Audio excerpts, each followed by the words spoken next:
Shabbat Shalom. We are starting the Torah reading of Vaera, when 80-year-old Moses, with his brother, who's 3 years older than him, Aaron, come to the king of the empire and make a very clear demand. Let my people go. Shalach et ami. There will be sanctions when Pharaoh does not. 7 plagues will come this week's Torah reading and 3 more next week. But this message has to do with mankind way beyond time and space, way beyond the birth of the nation of Israel over 3,000 years ago, and the huge story of the Exodus, because it's not only that specific time, that specific place, it is a story that affects humanity.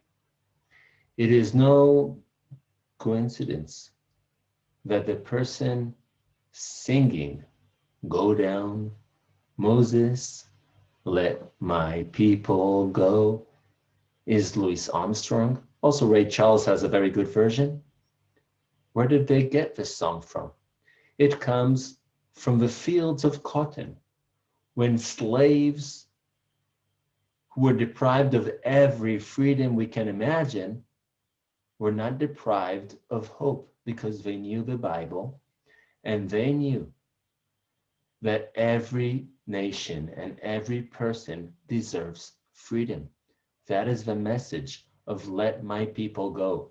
And that message will continue to echo, but really be well known around the world in the modern times.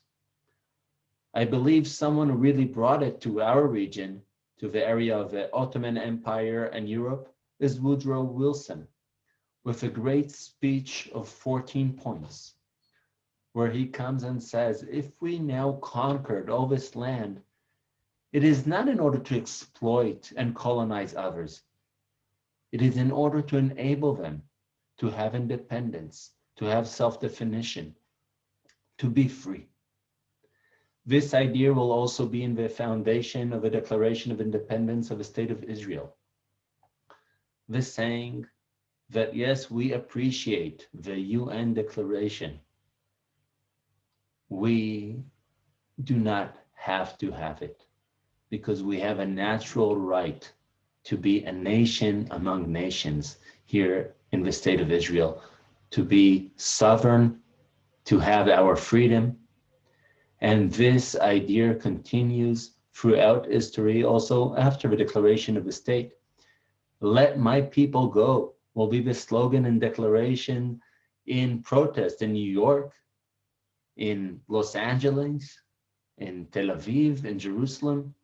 This is here Golda Meir, who was prime minister, when Jewish people are imprisoned by Russia, who will not allow them to come to Israel. The prisoners of Zion, they were called. And the slogan of every protest was, "Let my people go," because that is something that every human being understands. This idea will continue even in Jamaica. When Bob Marley wants to protest, he brings out a record called Exodus. And it's been a long way since the Exodus. And of course, also in our national anthem, we sing, Liot am chofshi be'artzenu eretz Tzion Yerushalayim, to be a free people in our homeland, the land of Zion, Jerusalem. We accomplished it after 2,000 years of exile, but the world has still a long way to go. Perhaps all these independent and free nations around the world give us hope that we are on the right way, but we cannot forget the vision. And this last week, when the democracy of the United States of America was under threat, perhaps is a good reminder to never take these ideas for granted. Shabbat Shalom.